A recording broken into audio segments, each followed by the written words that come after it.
Thanks to John. And joining us now, Wisconsin Governor Scott Walker. Welcome, Governor. Thanks, Martha. Thanks for having me on. Mitt Romney, dropping out this week, said, "I believe that one of our next generation of Republican leaders who may not be as well known may well emerge as being better able to defeat the Democrat nominee." Is he talking about you?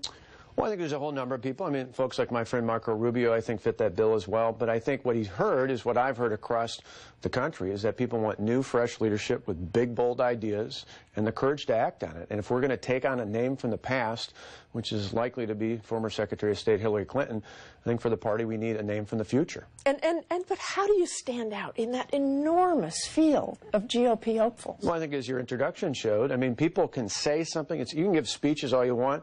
But I think what we have is not only amongst Republican voters, but in our state, even with independents, people want people who lead. They don't need to agree with you 100% of the time on every issue, but they're so sick and tired of politicians in both parties, particularly in Washington, who say one thing on the campaign trail and do something else.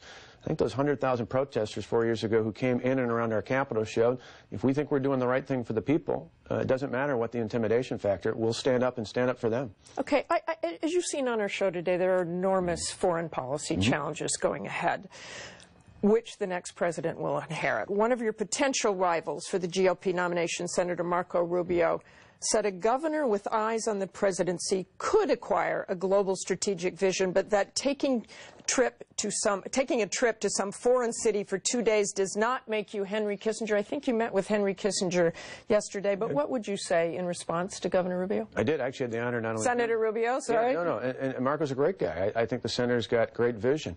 I look at, actually this weekend got to see not only Henry Kissinger, but former Secretary of State George Shultz, who I'm a great admirer, and even Madeleine Albright, who I think very highly of on foreign affairs. Governors don't just take trips. As a governor, I've had risk assessments given to me by the FBI and my adjutant general about threats not only in my state but around the country. And that's one of the reasons why I'm so worried about the future, not just of our country, but our world. We need leadership. Let's talk about some specific. And you talk about leadership, and you talk about big, bold, fresh ideas. What's your big, bold, fresh idea in Syria? Well, I think I go back to the red line. Let's not go back. Let's go forward. What's your big, bold idea? I think aggressively we need to take the fight to ISIS and any other radical Islamic terrorist in and around the world, because it's not a matter when they attempt an attack on American soil, or not if, I should say, it's when. And we need leadership that says clearly, not only amongst the United States, but amongst our allies, that we're willing to take appropriate action. I think it should be surgical. You don't think 2,000 airstrikes is taking it to ISIS in Syria, in Iraq? I think we need to have an aggressive strategy anywhere around the world. I think it's a mistake. So what does that mean? I don't know what aggressive strategy means. If we're bombing and we've done 2,000 airstrikes, what does an aggressive strategy mean in foreign policy? I think anywhere and everywhere we have to go beyond just aggressive airstrikes. We have to look at other surgical methods, and ultimately we have to be prepared to put boots on the ground if that's what it takes.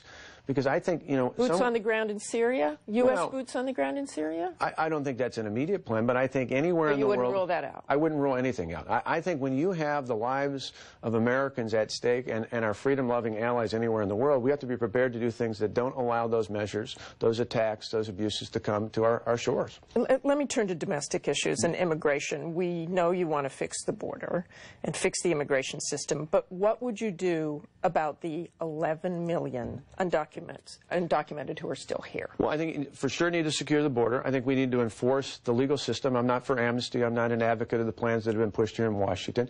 And I think, should I become a candidate, because I'm not yet, it's part of the exploratory process here, that's something we're going to lay out plans for the future. But we've got to have a healthy balance. We're a country both of immigrants and of laws. We can't ignore the laws in this country. We can't ignore the people who've come in, whether it's from Mexico or Central America. But is deporting them possible? Do you see deporting 11 That's not what I'm advocating as well, but I do think... You're not advocating. I'm saying in the end, we need to enforce the laws of the United States, and we need to find a way for people to have a legitimate legal immigration system in this country, and that doesn't mean amnesty.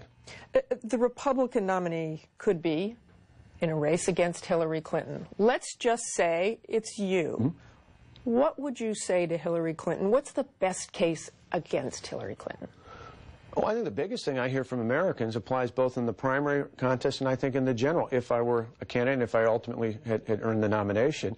And that is, I think people want to look to the future. They don't want to go back in time. We don't want to repeat what we've had in the past. We need a candidate not of the 20th century, but of the 21st century.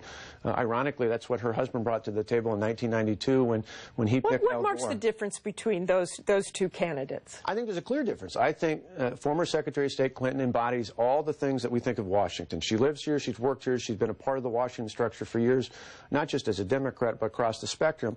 I think Washington represents the top-down, government knows best, go along to get along mentality.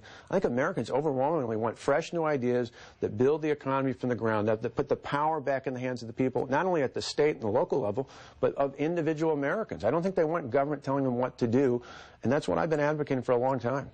I just want to end with, because we're talking about the Super Bowl today, and you and I were just talking a little bit about football. You played high school football. Your two sons played high school football. They did, Wauwatosa East, yeah, wide receivers. They love football, but when you look at the concussions, when you look at what's happened, can you imagine saying to your grandchildren, yeah, go do that?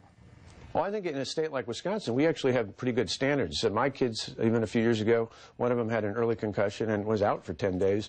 They let him back in until he had a full checkup. That actually should have happened a long time ago, and I'm hopeful in other states around the country they'll do that. Because I think all of us, a lot of us enjoy football. I'd enjoy it a whole lot more.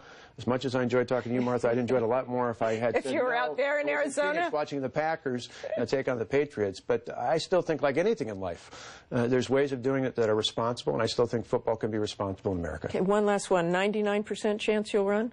Oh, I don't know that I'd take the odds. I just would tell you one thing. After 3 elections for governor and 4 years in a state that hasn't gone Republican since 1984 for president, I wouldn't bet against me on anything. Thank you very much for joining us, Thanks, Governor Martha. Walker. Coming up, instant analysis from the roundtable.